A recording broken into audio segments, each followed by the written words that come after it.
Hey guys, and welcome back to my YouTube channel. In this video I'm going to be giving you 5 hacks as a wedding photographer that you can use inside Honeybook to elevate your business. If you don't already use Honeybook, you can get a free trial in my description below, but basically Honeybook is my client management software. It's what helps me, take inquiries from my website, send proposals, accept payments, send contracts, send questionnaires, keep people on track for a whole year of their experience with me as a wedding photographer. It's basically my life. You can get a free trial and a 50% off discount code if you do decide to buy it with the link below.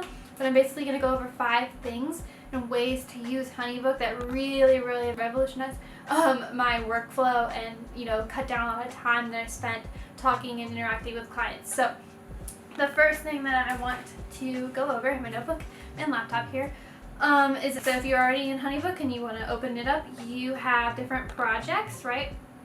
And on top of the projects is the whole, it's different stages that each person is in, like the squares.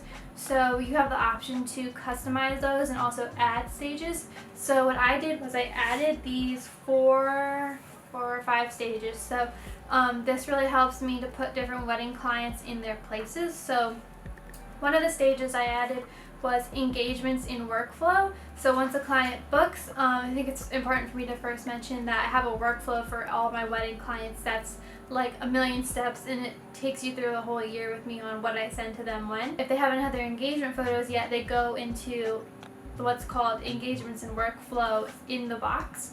And so all those people are people who are having the wedding with me, but they haven't had their engagement photos done yet, so we need to be planning those. So separating those people from the people that have already had them and we're just talking about the wedding really helps, because you're rarely talking about both with the clients. Like, it just makes more sense. After that, I added 3 other stages to that like bar up top, and it's weddings 1 year out, wedding 6 months out, wedding 3 months out. So I separate people, by that stage, because at those different stages we're talking about different things. And when you get a lot of clients, like, it's important for me to be able to visualize, okay, we have 3 weddings 3 months out, or we have 10 weddings the next 6 months out. It's important for me to understand the workload of what's going on and like where everybody's at with me. So that helps a lot. And then the last stage that I added up there is album designing. So once their wedding's over, I usually include an album, and they're usually designing an album with me. So like, I didn't want to put them in the completed because they're not done. We still have work to do. So I put them in the album designing box for them to design their album with me.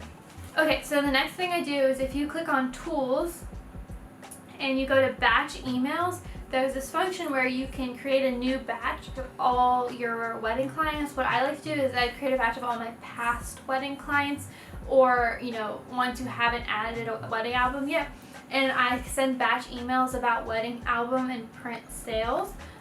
So for me, I'm trying to start, I'm currently making an email list, but I'm not that organized yet with that, so I don't really have one yet. But within Honeybook, you can still have an album sale go out to all your wedding clients, and they can still purchase an album. And it's a feature within Honeybook that I feel like not many people use. So the third thing I have is to have a workflow for everything. So, and I mean everything, and I mean that because as wedding photographers, and me myself included, I always try to perfect the experience with wedding clients and make sure the workflow is great. But then what happens is I still shoot like families and seniors and things like that. And when you don't have a workflow for the other things, because they're not your, most common client, they end up taking more time than your wedding clients, because wedding clients you've streamlined, and those clients you haven't. So have a workflow for seniors, for families. Have a workflow for everything that you do, like everything that you possibly offer, because it's those small off jobs that you don't have a system for that are going to be more time consuming and taking away from your wedding clients than they should. So it's the off jobs that will end up taking up the most time. So have a workflow for literally everything. The fourth thing is to use the scheduling function to schedule photo shoots and wedding consultations. So if you go into Tools, Calendar, I used to use Calendly for this, but then Honeybook came out with the scheduling tool, and I have a whole other video that I'll link below on Honeybook's new scheduling tool. Basically, I use it for 2 things. The first is wedding consultations, so it's like I usually do those in the morning on Tuesdays and Thursdays, or like beginning of the day or Sunday mornings.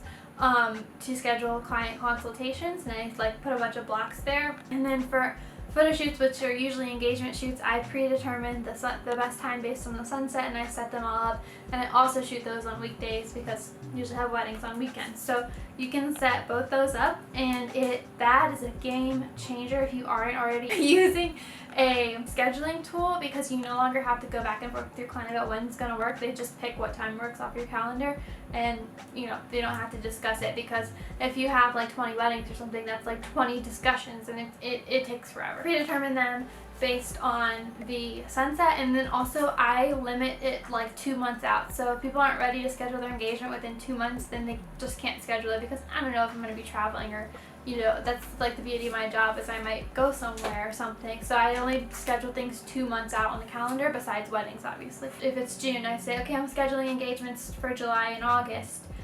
So you can go ahead, but at the end of August I'll reach out for September and October, and you can pick your dates, September, October. So you know, we don't have to have like 6 months out scheduled engagement, because that would give me anxiety. So okay, number 5 is to use questionnaires to help yourself with your blog posts. So questionnaires are really helpful for me to get to know couples, but also it's the main thing that I use for blog posts. So if you go into tools again, you'll see questionnaires as one of them.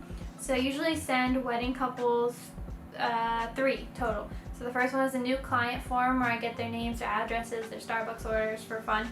The second one is getting to know them before their engagement session, and then once they fill that out, I send it to, I have another video on outsourcing, but I send it to the wonderful lady who writes my blog posts for me. So I send it to her.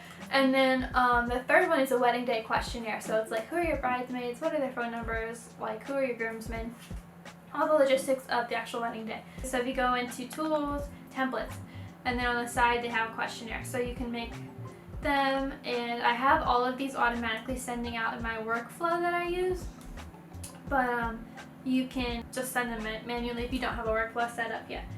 So yeah, okay, that's all 5 tools. I have a Facebook group for photographers where I'd love to have you join, the link below. But we talk about like all types of things business related, and how to build your photography business quicker and better and make it stronger.